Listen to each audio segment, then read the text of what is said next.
Wakil Ketua DPR RI bidang Korpolkam Aziz Syamsuddin mengapresiasi sikap cepat tanggap pemerintah mengevakuasi warga Indonesia terkait dengan wabah virus corona yang terus menyebar luas.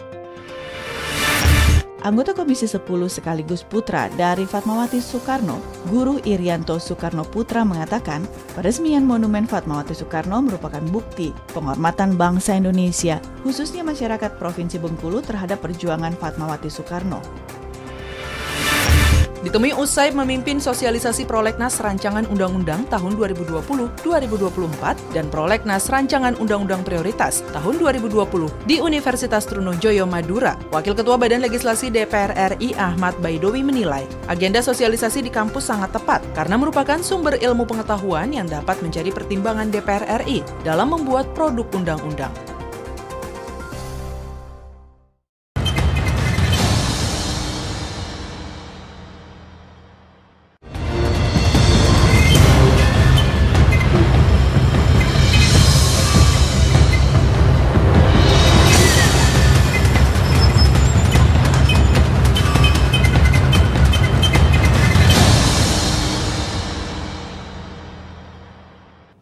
Halo, selamat pagi pemirsa, apa kabar? Anda kembali menyaksikan siaran langsung Suara Parlemen Pagi edisi Rabu 12 Februari 2020 bersama saya Ayu Rahmawati. Dan seperti biasa hari ini kita akan menyajikan berbagai macam informasi mengenai aktivitas dan juga dinamika dari anggota Parlemen DPR RI. Dan pemirsa, kita berharap pemirsa hari ini dalam keadaan sehat dan juga selalu semangat. Tapi mungkin untuk pemirsa yang akan berkegiatan atau mungkin masih di jalan bisa diwaspadai daerah sekitar Komplek Parlemen Senayan karena jam 10 nanti akan ada demo buruh yang salah satu tuntutannya ini akan membahas mengenai Undang-Undang Omnibus Law atau Cipta Lapangan Kerja. Jadi diharapkan pemirsa yang ingin berkegiatan bisa mencari jalan alternatif atau juga menghindari daerah-daerah Senayan dan juga sekitarnya. Nah pemirsa, hari ini kita akan membahas mengenai tajuk hari ini yaitu mengenai kartu tani perlu disosialisasikan secara masif. Tapi ini kita akan tahan terlebih dahulu, akan kita bahas di segmen akhir. Pertama-tama kita akan membahas mengenai terkait wabah corona. DPR RI mengapresiasi kerja cepat pemerintah dalam mengevakuasi WNI dari Cina. Wakil Ketua DPR RI Korpolkam Aziz Syamsuddin mengapresiasi sikap cepat tanggap pemerintah dalam mengevakuasi warga Indonesia terkait wabah virus corona yang terus menyebar luas. Berikut kita simak laporan selengkapnya. Wakil Ketua DPR RI bidang Korpolkam Aziz Syamsuddin mengapresiasi sikap cepat tanggap pemerintah mengevakuasi warga Indonesia terkait dengan wabah virus corona yang terus menyebar luas. Aziz Syamsuddin meminta pemerintah melakukan upaya pencegahan maksimal agar virus corona tidak masuk ke wilayah Indonesia. Aziz Syamsuddin mengakui upaya pengamanan sulit diwujudkan, namun Aziz mengapresiasi sikap cepat tanggap pemerintah dalam melindungi warga negaranya. Aziz menambahkan jikapun bisa dilakukan evakuasi, tahapannya tidak sederhana sesuai dengan hukum kesehatan internasional.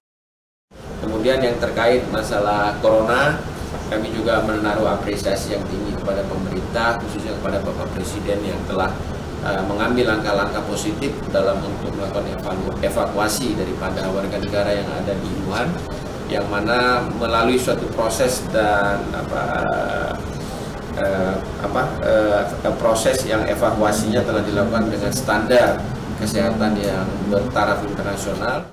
Dan menyebut penolakan warga Natuna, Kepulauan Riau terkait dengan pembangunan karantina virus corona bagi ratusan warga negara Indonesia dari Wuhan, Cina, karena tidak adanya sosialisasi sebelumnya. Aziz Syamsuddin meminta masyarakat untuk tenang dan memahami kondisi yang terjadi.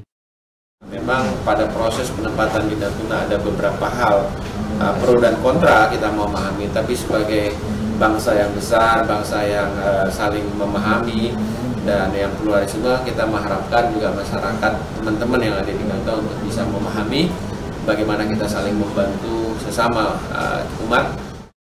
Heriadi, TVR Parlemen, laporkan. Dan pemirsa, Wakil Ketua DPR RI Aziz Syamsuddin meminta pemerintah melakukan upaya pencegahan maksimal agar virus corona tidak masuk ke wilayah Indonesia. Aziz Syamsuddin juga mengaku upaya pengamanan sulit diwujudkan. Namun ia mengapresiasi sikap cepat tanggap pemerintah dalam melindungi warga negaranya. Aziz juga menambahkan jika bisa dilakukan evakuasi, ini tahapannya tidak sederhana sesuai dengan hukum kesehatan internasional. Mereka yang baru dievakuasi dari wilayah yang terpapar virus harus diobservasi selama 2 kali masa inkubasi.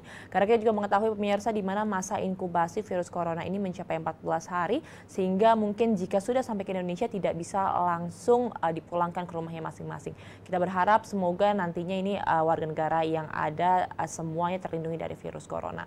Dan pemirsa, kita beralih ke berita yang kedua. DPR RI apresiasi peresmian Monumen Fatmawati Soekarno. Anggota DPR RI memberikan apresiasi kepada pemerintah pusat dan pemerintah Provinsi Bengkulu dalam memberikan penghormatan kepada Ibu Negara Fatmawati Soekarno dalam peresmian Monumen Fatmawati Soekarno di pusat kota Bengkulu. Berikut kita simak laporan selengkapnya.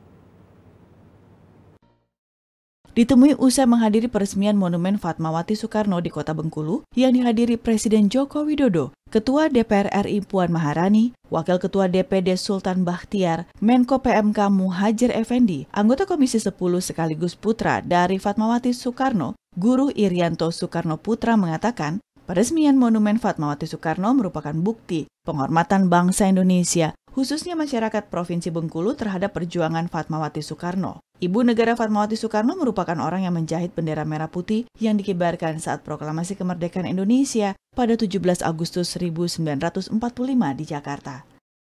Sebagai keluarga Ibu Fatmawati dan juga sebagai warga negara Indonesia tentu ini kami merasa ini juga sebagai penghargaan kepada proklamator. Nah, dalam hal ini adalah Ibu Fatmawati sebagai penjahit bendera pusaka, sekarang disebut bendera pusaka.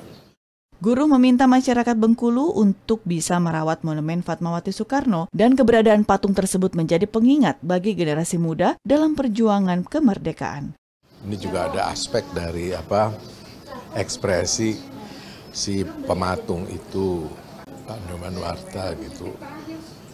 Ya, yang penting adalah bahwa Ibu Fatmawati itu memang patut dihargai dan juga dikenang sepanjang masa, khususnya oleh masyarakat Bengkulu ini. Dari Bengkulu, Maher Pratama, TVR Parlemen melaporkan.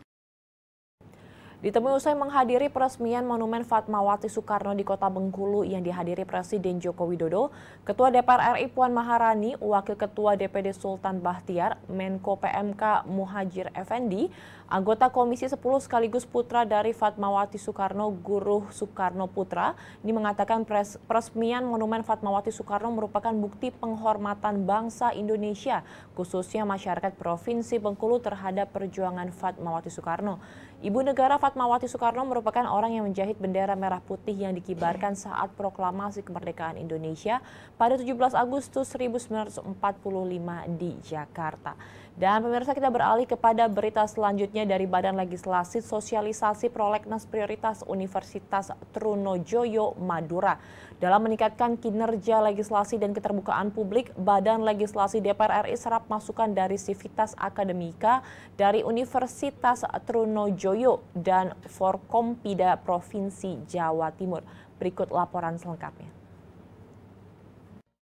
Dalam meningkatkan kinerja legislasi dan keterbukaan publik, Badan Legislasi DPR RI serap masukan dari Sivitas Akademika Universitas Trunojoyo dan Forkopimda, Provinsi Jawa Timur. Ditemui usai memimpin sosialisasi Prolegnas Rancangan Undang-Undang tahun 2020-2024 dan Prolegnas Rancangan Undang-Undang Prioritas tahun 2020 di Universitas Trunojoyo Madura. Wakil Ketua Badan Legislasi DPR RI Ahmad Baidowi menilai, Agenda sosialisasi di kampus sangat tepat karena merupakan sumber ilmu pengetahuan yang dapat menjadi pertimbangan DPR RI dalam membuat produk undang-undang. Beberapa usulan terkait dengan RUU lainnya seperti Undang-Undang ASN, RUU Kepulauan, dan beberapa RUU lainnya mendapat respon perhatian dari masyarakat, termasuk juga RUU KUHP maupun RUU Permasyarakatan. Tadi juga mendapat masukan beberapa item-item dan bahkan berharap tidak langsung segera disahkan tapi harus melibatkan partisipasi publik dalam pembahasannya. Wakil Ketua Badan Legislasi Ibnu Multazam mengapresiasi kritik dari Sivitas Akademika Universitas Trunojoyo terkait tata cara penetapan prolegnas prioritas. Menanggapi kritikan tersebut, Ibnu menjelaskan dasar penetapan prolegnas prioritas di DPR RI berasal dari usulan masing-masing alat kelengkapan dewan, usulan dari masyarakat, dan usulan dari pemerintah. Itu kan sebenarnya kan kita normatif saja, kita usulan dari masing-masing AKD, usulan dari masyarakat, usulan dari pemerintah, itu yang menghendaki bahwa RUU itu dari long list itu ditarik masuk ke prolegnas. Dari Provinsi Jawa Timur, Helmi Darmawan, TVR Parlemen melaporkan. Zami usai memimpin sosialisasi prolegnas rancangan undang-undang tahun 2020 hingga 2024 dan prolegnas RUU prioritas tahun 2020 di Universitas Trunojoyo, Madura, Wakil Ketua Badan Legislasi DPR RI Ahmad Baidowi menilai agenda sosialisasi di kampus sangat tepat karena merupakan sumber ilmu pengetahuan yang dapat menjadi pertimbangan DPR RI dalam membuat produk undang-undang. Ya, kita berharap semoga nantinya masukan-masukan dari Sivitas Akademika dapat menjadi sesuatu yang dapat dipertimbangkan dan membangun rancangan undang-undang menjadi undang-undang yang lebih baik lagi nantinya. Dan pemirsa, setelah ini kita akan jeda sejenak, nanti kita akan kembali lagi dan membacakan harian dari surat kabar yang terbit pada hari ini. Tetap bersama kami di Suara Parlemen Pagi.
Pemirsa, terima kasih Anda masih bersama kami dalam Suara Parlemen Pagi, dan pada segmen kali ini kita akan membacakan mengenai headline surat kabar. Ini ada dari Kompas dan juga dari Pikiran Rakyat. Ini salah satunya yang di tangan saya nanti akan membahas mengenai ancaman global yang makin serius. Ini kaitannya dengan virus corona yang masih menjadi momok bagi negara-negara yang ada di dunia. Selengkapnya akan kita bacakan dalam headline surat kabar hari ini.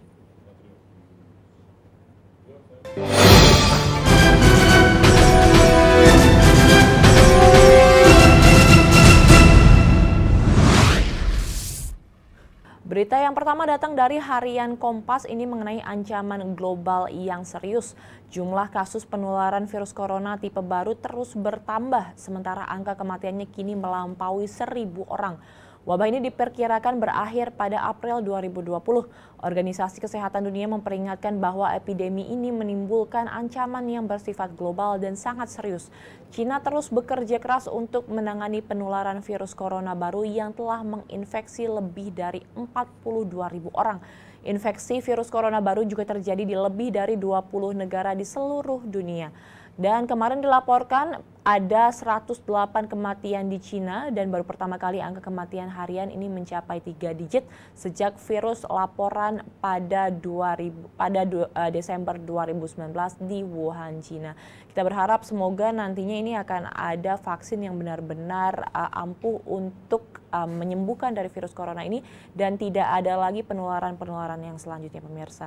Dan berharap lagi kita akan berlanjut ke berita yang selanjutnya, ini datang dari Pikiran Rakyat. Sepanjang 2019 kasus DBD di Jabar semakin melonjak. Jumlah kasus demam berdarah atau DBD di Provinsi Jawa Barat selama 2019 melonjak cukup signifikan dari 2018. Pada 2019 tercatat 23.296 kasus DBD dengan 145 penderita diantaranya meninggal dunia. Sementara pada 2018 tercatat 11.107 kasus DBD dan 55 penderita diantaranya meninggal dunia. Kepala Dinas Kesehatan Jabar, Dr. Berli Hamdani, ini mengatakan bahwa tahun 2019 merupakan waktu siklus 5 tahunan dari DBD dan sebagai ancaman wabah kasus mempunyai siklus 5 tahunan terjadi kejadian luar biasa. Untuk awal tahun ini selama Januari 2020 tercatat 1.798 kasus DBD, perinciannya sebagai 277 kasus pada minggu pertama, 406 kasus minggu kedua, 508 minggu ketiga, dan 607 kasus di minggu keempat. Kota Bandung menjadi wilayah yang memiliki kasus terbanyak, yaitu 218 kasus. Dan pemirsa, itulah tadi berita yang kita sajikan dalam headline Surat Kabar hari ini. Anda nanti dapat membacanya secara lengkap di Harian Kompas dan juga Pikiran Rakyat. Setelah ini pemirsa, kita akan jeda sejenak. Nanti kita akan membahas mengenai tajuk hari ini, yaitu kartu tani yang perlu disosialisasikan secara masif. Tetap bersama kami di Suara Parlemen.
Pemirsa, kartu tani menjadi salah satu prioritas dalam pembangunan bidang pertanian.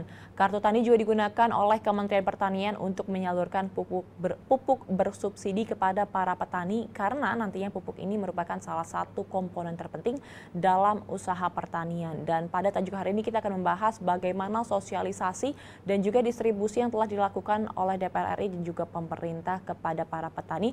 Apakah sudah maksimal atau belum, pemirsa? Selengkapnya nanti kita akan bahas, tapi terlebih dahulu kita saksikan dulu tayangan berikut ini.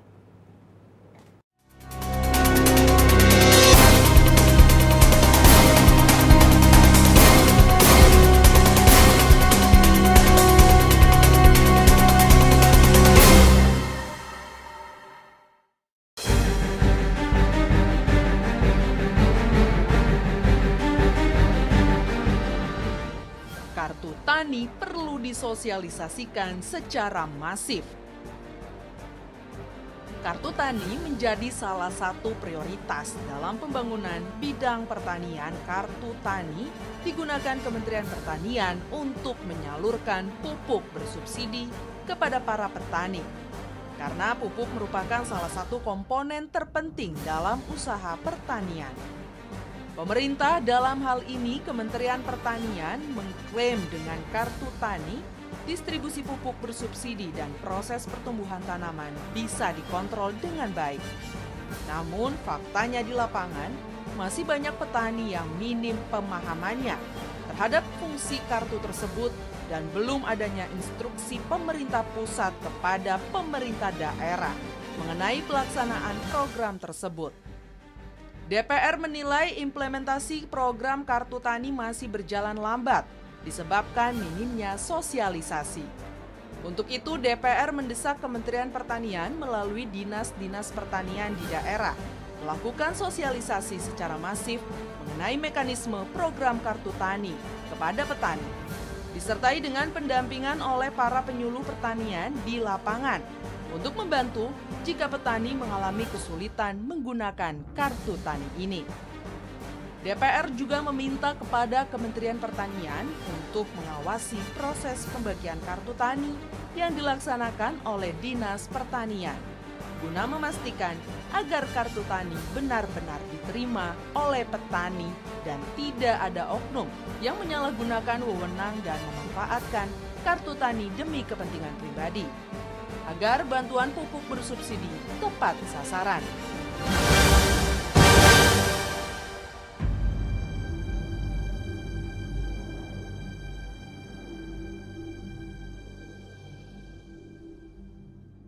Terima kasih pemirsa, Anda masih bersama kami dalam Suara Parlemen Pagi, dan pada segmen kali ini kita akan membahas mengenai tajuk hari ini, bagaimana sosialisasi dari Kartu Tani yang salah satunya ini menjadi program yang sangat penting di Indonesia.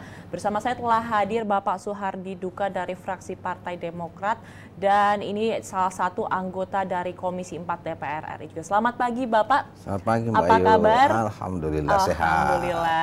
Pak, ini kita hari ini akan membahas mengenai Kartu Tani dan juga bagaimana sosialisasinya di Indonesia. Ini Indonesia sebagai negara agraris, Pak. Pastinya Kartu Tani ini akan berpengaruh sangat signifikan bagi kesejahteraan para petani. Sejauh ini, Pak, efektivitasnya seperti apa? Ya, Kartu Tani ini sebenarnya tujuannya bagus, ya, untuk mempermudah petani di dalam memanfaatkan fasilitas pemerintah, utamanya subsidi-subsidi yang diberikan oleh pemerintah. Katakanlah seperti pupuk, ya, kemudian akses ke bank dan lain sebagainya. Sekaligus juga Kartu Tani ini menjadi identitas bagi petani dalam memanfaatkan segala kebutuhan-kebutuhan yang memungkinkan untuk diakses dari pemerintah. Sehingga itu kalau kita ingin jujur mengatakan bahwa Kartu Tani ini tujuannya bagus. Hanya saja memang implementasinya masih perlu untuk kita pelajari tingkat lapangan, karena biasanya teorik yang kita buat dengan implementasi lapangan kadang-kala beda. Jadi kalau kita melihat sekarang tingkat efektivitas Kartu Tani ini dibagi petani itu belum menyeluruh. Dan bahkan di Komisi 4 juga kita masih persoalkan, masih mempertanyakan beberapa hal. Katakanlah seperti bagi pemegang kartu tani, apakah ada jaminan bahwa dia harus ada pupuk? Nah, itu juga belum ada jawaban yang pasti, karena pupuk ini kan terbatas. Kebutuhan pupuk Indonesia ini kan untuk kita mau subsidi semua, mungkin sampai dengan 50 triliun. Tapi kemampuan pemerintah untuk mensubsidi baru 26 triliun untuk tahun ini 2020. Olehnya itu tidak semua petani bisa mengakses pupuk subsidi. Oke, baik. Dan kalau misalkan kita melihat sekarang ini kan ini adalah program yang sudah berlangsung selama dari 2018 hingga 2020, sudah 2 tahun berjalan, Pak. Sebenarnya ini masih banyak juga petani yang belum mengetahui tentang keberadaan dari Kartu Tani ini. Ini sosialisasinya itu seperti apa? Iya, olehnya itu sosialisasinya belum maksimal. Jadi sebaiknya kita kan punya konstituen DPR ini. Jangan hanya pemerintah yang melakukan sosialisasi. Kami juga harus melakukan sosialisasi. Yang walaupun sekarang ini kami sudah lakukan sosialisasi, tapi masih terbatas. Untuk efektivitas sampai saat ini baru sekitar 25% petani yang memegang Kartu Tani. Ya. Jadi persoalan-persoalan yang kita hadapi di lapangan itu, karena Kartu Tani ini sama dengan ATM. Ini kan Kartu Tani bernilai uang. Tapi walaupun dia punya Kartu Tani, tapi petaninya tidak store uangnya, kan tidak ada gunanya. Jadi sebenarnya ATM. Olehnya itu Kartu Tani ini dibagi oleh atau dibuat oleh perbankan. ada 3 bank yang dituju oleh pemerintah, yaitu BRI, Bank Mandiri, kemudian Bank BNI, dengan wilayah masing-masing. Okay. Nah, olehnya itu kita masih melakukan kajian, dan kami di Komisi 4 meminta ada beberapa provinsi dulu yang kita harus mantapkan. Katakanlah Jawa, ya, karena Jawa kan lebih modern, kemudian juga akses internet sudah hampir seluruh wilayah sudah tercapai. Dengan kartu tani kan pakai gesek. Oke. Berarti dari 25% tersebut ini masih sebagian besar petani di Pulau Jawa, Pak? Masih di Pulau Jawa. Yang lain belum? Yang lain belum. Yang lain belum, oke, baik. Yang lain belum. Dan ini Bapak mengatakan tadi ini kan sistemnya seperti ATM ya, Pak? Berarti ada penyaluran dana di dalamnya. Ini yang mengontrol siapa, Pak? Apakah diberikan langsung ke petani atau ini di bawah kontrol dari pemerintah? Begini, kartu tani ini diberikan oleh pemerintah, tapi nilainya kosong. Nilainya kosong. Nah, petani lah yang mengisi. Berapa isinya, katakan 1 juta atau berapa, terserah petaninya kemampuannya. Dari isi kartu tani itulah yang dipakai untuk membeli pupuk dengan menggesek di kios yang telah ditentukan. Jadi apabila di desa itu tidak ada internet, ya tidak berguna juga. Baik. Berarti ini masalah teknologi juga di dalamnya juga, ya, Pak. Iya. Dan kalau misalkan tidak memakai kartu tersebut, berarti tidak ada pupuk bersubsidi, harganya normal semuanya. Olehnya itu kami di Komisi 4 jangan dulu mengisyaratkan itu. Kita harus step by step dulu, karena apa yang saya katakan tadi, tidak semua petani bisa mengakses pupuk. Karena apa yang saya katakan tadi, mungkin 50 triliun baru bisa. Yang kita mampukan sekarang baru 26 triliun. Olehnya itu yang bisa mengakses subsidi itu adalah mereka yang memiliki lahan tidak lebih dari 2 hektar. Tidak lebih dari 2 hektar lahan. Jadi petani yang memiliki lahan di bawah 2 hektar, itulah yang kita berikan subsidi pupuk. Karena dianggap masih tidak mampu. Ya. Nah, yang berikutnya juga adalah kita harus bedakan, ada kan petani pemilik sawah, ada juga petani penggarap. Nah, siapa yang memegang kartu taninya? Nah, kalau pemilik kan, ini kan orang mampu, orang di Jakarta kadang-kala. Nah, sedangkan yang penggarap sawah ini kan tidak memiliki lahan. Nah, ini juga harus kita bedakan, jangan sampai mereka justru petani yang mampu, yang berada di kota-kota tapi memiliki lahan pertanian di desa-desa. Justru itu yang mengakses kartu tani. Jadi cara implementasinya, prosedurnya kita minta dipermudah, ya, minta dipermudah. Karena sesungguhnya di ATM, hanya ATM kan bawa KTP, udah selesai bikin ATM. Tapi kalau kartu tani, dia harus masuk menjadi anggota kelompok. Yang kedua, dia punya keterangan pemilikan lahan, dan dia petani, baru diberikan akses menjadi kartu tani, dan itu ATM-nya tani. Oke, baik. Bapak Suhardi, kita tahan sejenak, Pak. Nanti kita akan kembali lagi, pemirsa. Kita jeda terlebih dahulu, tetap bersama kami di Suara Parlemen.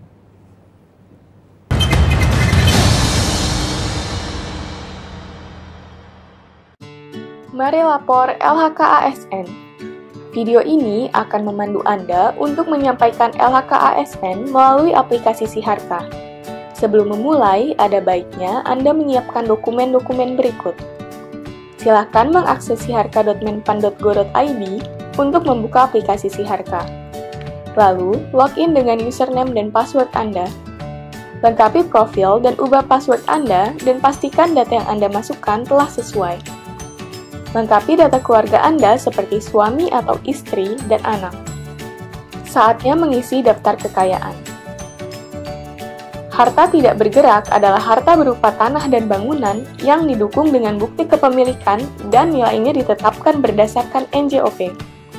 Harta bergerak adalah harta selain tanah dan bangunan seperti kendaraan bermotor, perabotan rumah tangga, perhiasan, dan lain-lain dengan nilai berupa harga perolehan atau harga tafsiran.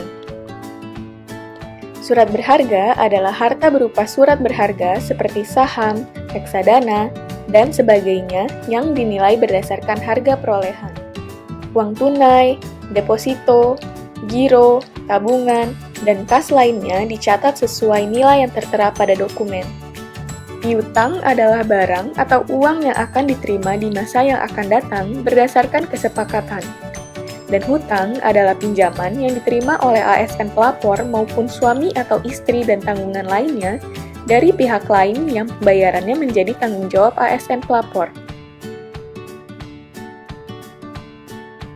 Penghasilan yang wajib dilaporkan pada LHK-ASN adalah penghasilan dari jabatan, penghasilan dari profesi atau keahlian, penghasilan dari usaha lainnya, penghasilan dari hibah atau lainnya, penghasilan dari istri atau suami yang bekerja.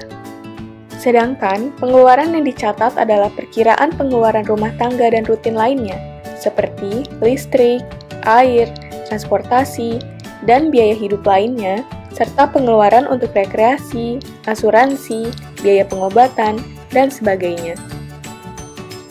Anda telah menyelesaikan pengisian LHK-ASN. Anda dapat memilih kirim ke inspektorat jika laporan telah sesuai, atau memilih edit jika masih perlu dilakukan perbaikan.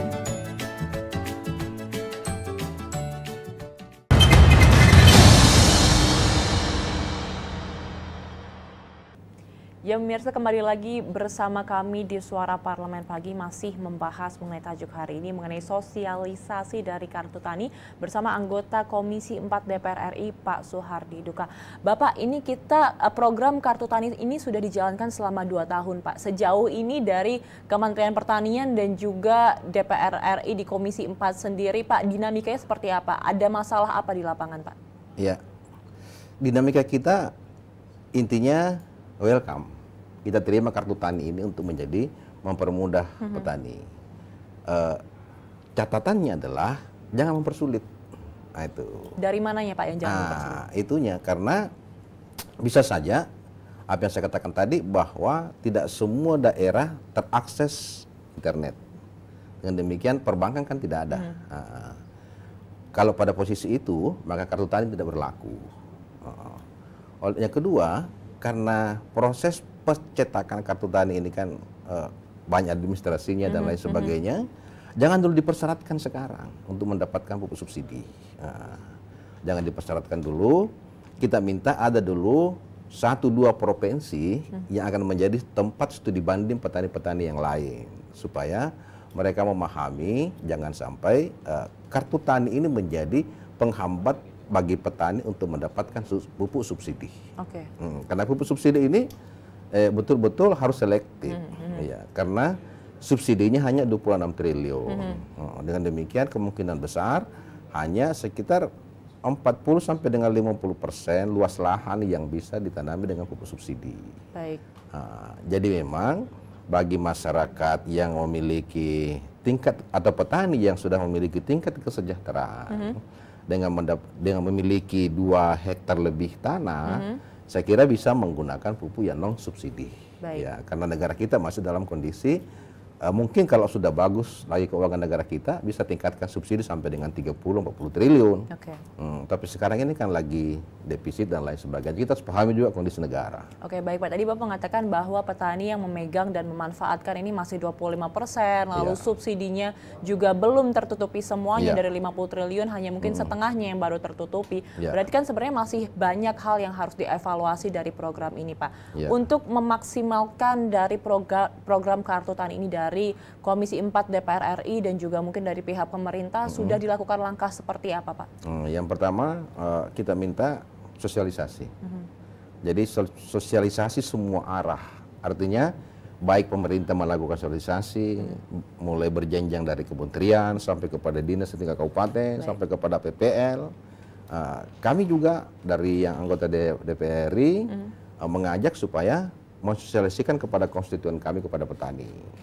Sehingga dengan demikian tidak terjadi kesalahpahaman. Ya, kita satu sikap, ya, satu pandangan dalam melihat Kartu Tani ini supaya petani tidak curiga, ya, dimanfaatkan dan lain sebagainya, dan betul-betul menerima Kartu Tani sebagai suatu bentuk kemudahan bagi petani untuk mengakses, dan jangan lagi ada kelompok-kelompok tani yang kadang-kadang juga ada kelompok tani yang dibentuk di tingkat kabupaten, tingkat desa hanya untuk mendapatkan bantuan. kita cek dia punya lahan yang sebenarnya tidak ada. Karena kelompok-kelompok tani yang abal-abal seperti ini kan kita hindari. Ya, janganlah seperti itu. Jadi olehnya itu kartu tani ini menjadi penting supaya menjadi identitas bahwa saya lo petani. Tapi walaupun fungsinya ATM, ya, jadi ATM-nya petani. Sekaligus juga bagi yang memiliki kartu tani itu, selain pupuk yang kita berikan subsidi, kita juga berikan akses ke perbankan mudah, ya kurnya lebih diturunkan lagi, ya kan, bunga kurnya lebih diturunkan lagi, kemudian bantuan-bantuan pemerintah. Karena bagi saya petani itu adalah struktur profesi yang paling banyak miskin di Indonesia. Masih profesi itu yang masih miskin. Padahal ya. Indonesia negara agraris, negara ya, agraris, kan harusnya tidak kan. Olehnya itu yang mereka butuhkan itu adalah menurut saya yang pertama adalah sarana untuk menggarap dia punya tanah. Kalau tanahnya sudah siap, sudah digarap, yang dibutuhkan adalah bibit yang berkualitas. Jangan kita kasih bibit yang sembarangan. Olehnya itu subsidi bibit juga penting bagi petani, kan walaupun ada lahannya, tapi kalau dia tidak bisa beli bibit, dia tidak bisa tanam. Nah itu sudah ada tanam, barulah butuh pupuk. Sudah itu siap panen, maka pada saatnya butuh alat panen. Sudah butuh alat panen, butuh infrastruktur untuk dijalani dia punya hasil panen. Dari situ baru butuh pasar. Nah, jadi siklus ini harus berjalan dengan baik secara menyeluruh, barulah petani kita bisa sejahtera. Baik Pak, ini sekaligus juga closing statement dari Bapak sendiri dan juga sebagai anggota dari Komisi 4 DPR RI. Pak, apa harapan Bapak untuk program Kartu Tani, dan sebenarnya mungkin dari pribadi Bapak ada yang ingin kembali dilakukan evaluasi atau mungkin ada aspirasi dari dapil Bapak itu sendiri, Pak? Silahkan. Ya, yang pertama Kartu Tani bagi pandangan saya penting. Saya juga menerima sebagai sesuatu hal yang mempermudah petani. Yang kedua, akses untuk mendapatkan kartu tani ini jangan dibumbui dengan macam-macam. Betul-betullah petani yang dikasih, ya. Jangan melalui pendekatan-pendekatan, karena banyak juga petani kita bodoh. Olehnya itu PPL ya harus betul-betul mendekati petani supaya bisa membantu untuk mendapatkan kartu tani ini. Nah, yang ketiga adalah agar subsidi, jangan kita alergi dengan subsidi, karena kehadiran subsidi adalah bukti bahwa kita negara Pancasila. Kita mengimplementasikan Pancasila, sila kedua dan sila kelima. Nah, kalau kita alergi dengan subsidi, bagaimana keberpihakan kita kepada petani? Nah, jadi itu yang kami perjuangkan di Komisi 4 supaya bisa derajat petani dan nelayan di Indonesia itu bisa terangkat. Baik, terima kasih banyak Bapak Soehardin. Kita berharap juga semoga nantinya kartu tani ini dapat benar-benar disosialisasikan dengan baik sehingga benar-benar membantu para petani yang membutuhkan. Dan pemirsa, setelah ini kita akan membacakan agenda yang ada di DPR RI hari ini. Ini agenda pertama dimulai pada pukul 9 waktu Indonesia bagian Barat, perpustakaan terima kunjungan anak-anak PAUD Baitur Rahman. Ini dari Palmerah, dan juga nanti dilanjutkan pada jam 10 ada fraksi PDIP kegiatan lomba untuk HUT dari PDIP, dan juga ada dari Badan Legislasi penyusunan rancangan undang-undang tentang pembinaan haluan ideologi Pancasila. Kemudian nanti agenda juga akan dilanjutkan pada pukul 1 waktu Indonesia bagian Barat. Komisi 10 rapat dengar pendapat dengan pejabat eselon 1 Kementerian Pariwisata dan Ekonomi Kreatif, Badan Pariwisata dan Ekonomi Kreatif Republik Indonesia, dan nanti akan diakhiri pada pukul 15 waktu Indonesia Barat. Badan Legislasi rapat panja tentang pengharmonisasian pembalautan dan pemantapan konsepsi rancangan undang-undang tentang aparatur sipil negara. Dan pemirsa, berakhirlah sudah episode Suara Parlemen pagi hari ini. Saya Ayu Rahmawati beserta seluruh kerabat kerja yang bertugas mengucapkan terima kasih atas perhatian Anda. Sampai jumpa. Pak, terima kasih. Cukup sudah ku katakan